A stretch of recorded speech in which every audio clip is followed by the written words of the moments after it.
സന്തോഷം സന്തോഷം സന്തോഷം 102.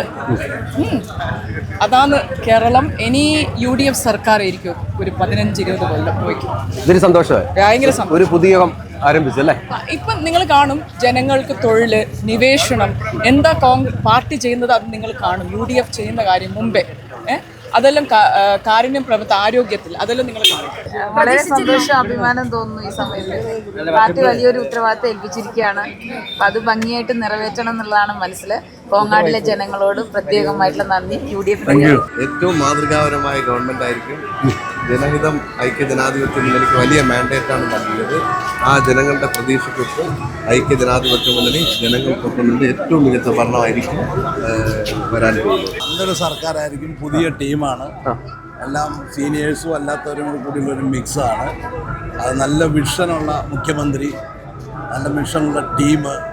എനിക്ക് തോന്നുന്നു നല്ലൊരു അത്ഭുതങ്ങൾ കേരളത്തിൽ ഉണ്ടാകുമെന്ന് എൻ്റെ ഒരു പ്രതീക്ഷ. നല്ല ഒരു ഗവൺമെൻറ് ആയിരിക്കും എൻ്റെ പ്രതീക്ഷ. മാത്രമല്ല വളരെ സ്പീഡിൽ കാര്യങ്ങൾ ചെയ്യുന്നൊരു ഗവൺമെൻറ് ആയിരിക്കും. ഇത്ര പെട്ടെന്ന് ക്യാബിനറ്റ് തന്നെ 24 മണിക്കൂർ കൊണ്ട് ഉണ്ടായില്ലേ. സർക്കാർ രൂപീകരിക്കുകയാണ്. എന്താണ് ഈ അവസരത്തിൽ സന്തോഷം പങ്കുവയ്ക്കുന്നത്? കേരളം മുഴുവൻ ആഹ്ലാദ തിമിർപ്പിലാണ്. ഒരു പുതുയുഗത്തിന് നാന്ദി കുറിക്കുകയാണ്. ആ പുതുയുഗത്തിലേക്ക് കേരളത്തിലെ മുഴുവൻ ആളുകൾ സന്തോഷത്തോടെ പുതിയ കാൽവെപ്പ് നടത്തുകയാണ്. സംസ്ഥാനത്തിൻ്റെ സമഗ്ര വികസനത്തിന് ഇത് ഉപകരിക്കും തന്നെയാണ്. CPM-നെ UDF-കാർക്ക് അറിയില്ല. CPM-ന് അകത്ത് നിന്ന് പ്രവർത്തിച്ച ഞങ്ങൾക്കേ അറിയുള്ളൂ. എന്തു വൃത്തികേടും കാണിക്കാൻ ഒരു മടിയുമില്ലാത്തവരാണ് CPM-ന്റെ ആളുകൾ. അവർ കഴിഞ്ഞ 10 വർഷം പോലീസിന് ഉപയോഗിച്ചത് നമ്മൾ കണ്ടില്ലേ. അപ്പോൾ അതുകൊണ്ട് വളരെ സൂക്ഷിച്ചും ശ്രദ്ധിച്ചും ഒറ്റക്കെട്ടായി ഭരിച്ചില്ലെങ്കിൽ അവർ വലിച്ച് താഴെ ഇറക്കും എന്നുള്ളത് അറിഞ്ഞുകൊണ്ട് വേണം ഓരോ നിമിഷവും UDF സർക്കാർ മുന്നോട്ട് പോകാൻ എന്നാണ് എനിക്ക് UDF-ന്റെ നേതാക്കന്മാരോട് എനിക്ക് പറയാം. 10 വർഷത്തിന് ശേഷം UDF അധികാരത്തിലേക്ക് വരുന്നു. അതിൻ്റെ ഒരു സന്തോഷത്തിലാണ് എല്ലാവരും.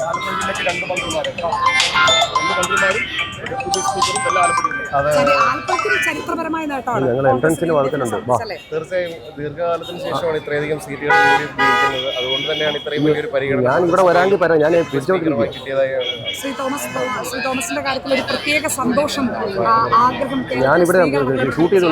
മുഖ്യമന്ത്രിയുടെ വാഹന വ്യൂഹത്തിൽ നിന്ന് ഗൺമാൻ ഇറങ്ങി തോമസിനെ മർദ്ദിക്കുന്ന ദൃശ്യങ്ങൾ രാഷ്ട്രീയമില്ലാത്ത മനുഷ്യർക്ക് പോലും വലിയ വേദനയും അമർഷവും ഉണ്ടാക്കിയതാണ്. അക്കാര്യത്തിൽ ഒരു തീരുമാനം, നീതിയുടെ ഭാഗത്തുള്ള തീരുമാനം തോമസ് പ്രതീക്ഷിക്കുന്നു? തീർച്ചയായും ഇപ്രാവശ്യം നീതിമാനായ ഒരു മുഖ്യമന്ത്രിയും മന്ത്രിസഭയും ഇന്ന് കേരളത്തിലുണ്ട്. എല്ലാവരും കേൾക്കാൻ കഴിയുന്ന സഹിഷ്ണുതയുള്ള കടക്കുപുറത്തെന്ന് പറയാത്തൊരു മുഖ്യമന്ത്രി കേരളത്തിൽ ഇന്ന് അധികാരത്തിൽ വരികയാണ്.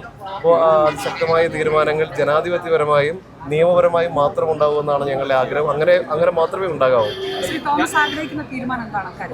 അതിൽ നിയമപരമായി എന്ത് നടപടിയാണോ എടുക്കാൻ കഴിയുന്നത് നിയമത്തിന്റെ പരിധിക്കുള്ളിൽ നിന്ന് മാത്രം കാണുക. അതൊരു പ്രതികാര നടപടിയോടെ വേണ്ട, നിയമപരമായി മാത്രം മതി എന്നുള്ളതാണ് എൻ്റെ അഭിപ്രായം. സർക്കാർ രൂപീകരിക്കുകയാണ്, ഇതിനെപ്പറ്റിയുള്ള അഭിപ്രായം? നല്ല ജനങ്ങൾ മുഴുവൻ ഭയങ്കര ആവേശത്തിൽ കാണുന്നില്ല. ഏറ്റവും വലിയ ആവേശത്തിന് കൊടുപിടി നിൽക്കുകയാണ്. കേരളം 10 വർഷത്തിന് ശേഷം ഒരു ജനകീയ സർക്കാരിന്റെ അധികാരത്തിൽ വരാൻ വേണ്ടി പോവുകയാണ്. തീർച്ചയായിട്ടും ജനങ്ങൾ വലിയ പ്രതീക്ഷയിലാണ്. ശ്രീ VD സതീശന്റെ പ്രഖ്യാപനങ്ങളൊക്കെ വലിയ വലിയ നേട്ടങ്ങളായിട്ട് ജനങ്ങൾ അംഗീകരിക്കുമെന്നുള്ള കാര്യത്തിൽ സംശയമില്ല. നമ്മുടെ പുതിയ സർക്കാർ വരികയാണ്. തീർച്ചയായിട്ടും വലിയ സന്തോഷത്തിലാണ്, ആഹ്ലാദത്തിലാണ്. കാരണം 10 കൊല്ലത്തിന് ശേഷം കേരളത്തിൽ ഒരു ജനകീയ സർക്കാർ അധികാരമേൽക്കാൻ പോവുകയാണ്. ജനങ്ങൾ അർപ്പിച്ച വിശ്വാസം ഇത് രണ്ടും കേരളത്തിൽ യാഥാർത്ഥ്യമാകാൻ പോവുകയാണ്. അതിന് നേതൃത്വം കൊടുക്കാൻ കഴിയുന്ന ഒരു മുഖ്യമന്ത്രിയാണ് ടീം UDF-ന്റെ നായകൻ എന്ന അതിയായ സന്തോഷം ഞങ്ങൾക്ക് എല്ലാവർക്കും ഉണ്ട്. വലിയ ഒരു ആവേശം, ഒരു എന്തൂസിയാസം ഇന്ന് തിരുവനന്തപുരത്ത് നിങ്ങൾ കാണുന്നുണ്ടെങ്കിൽ അതിൻ്റെയാണ്.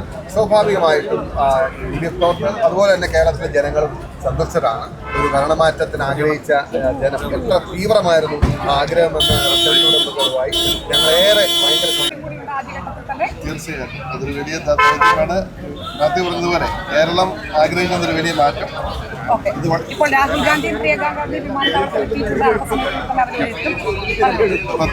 തീർച്ചയായിട്ടും